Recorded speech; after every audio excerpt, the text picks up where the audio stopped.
ब्राह्मण धर्माच्या रक्षणार्थ मनुस्मृती। जेव्हा भारतावर बौद्ध धर्माचा प्रभाव वाढला आणि ब्राह्मणांच्या पाखंडयुक्त वागण्यामुळे सारा भारत अंधकारात डुबलेला होता, त्या दुःखद यातनामय जीवनाला कंटाळून जनसामान्य बौद्ध होऊ लागलेत। वर्ण व्यवस्था, ईश्वर अवतार, स्वर्ग नरक बौद्ध धर्मात या प्रकाराला कोणते स्थान नव्हते। या उलट बौद्ध धर्मात सर्वत्र समानता होती। बौद्ध धर्मीय स्वर्ग नरकासारख्या अंधविश्वासाला मानत नव्हते। परिणाम स्वरूप लोक हळूहळू बौद्ध धर्मीय बनत होते। बौद्ध धर्माचा प्रभाव वाढत असल्यामुळे हिंदू धर्म लयास चालला होता। हिंदू धर्म नष्ट झाल्यामुळे सर्वात जास्त अहित हानी ब्राह्मणांचे होणार होते।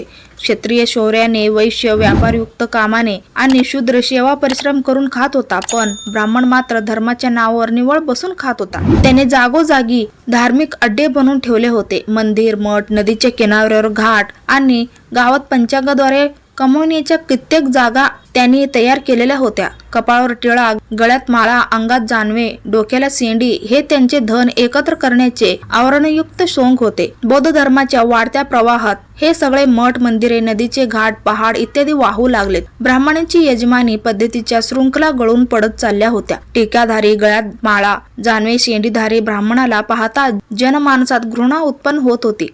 त्याच वेळेस शुंगवंशीय ब्राह्मणाने बौद्ध राजा बहद्रथांचा वध केला। बौद्ध धर्मीयांचे शिर डोके छाटण्याचा फतवा काढला। चारही दिशेस हाहाकार माजला। लोक बौद्ध धर्म सोडून पुन्हा स्वतःला हिंदू म्हणू लागलेत। ब्राह्मणांनी त्यांना शूद्र वर्णात लोटले, जे त्यांच्या धर्मविरोधातील आचरण होते। याच काळात मनुस्मृतीची रचना करण्यात आली। मनु ब्राह्मण होता, त्याने ब्राह्मण धर्माच्या पुनर्स्थापनेकरिता मनुस्मृतीची रचना केली आणि शूद्रांची निंदा तथा ब्राह्मणांची तो जेवढी प्रतिष्ठा वाढू शकत होता तेवढे त्याने मनपूर्वक केले। ब्राह्मण धर्माच्या रक्षणार्थ त्याने कठोरतम नियमाची योजना केली। मनुस्मृतीच्या रचनेचा एक महत्त्वपूर्ण उद्देश म्हणजे जनतेला अंधविश्वास आणि पाखंडात फसवून ठेवले होते। याच कारणामुळे कित्येक कुतूहलपूर्वक रचना करण्यात आल्या। मनुस्मृतीत सृष्टी रचनेच्या संबंधात जे वर्णन आहे ते अत्यंत पाखंडयुक्त आहे।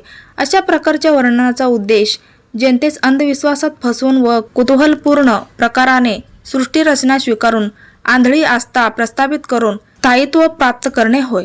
व्हिडिओ आवडला तर लाईक आणि शेअर नक्की करा। चॅनलवर नवीन असाल तर चॅनलला सबस्क्राईब करून ठेवा। चला तर मग भेटूयात नेक्स्ट व्हिडिओमध्ये। Bye, take care.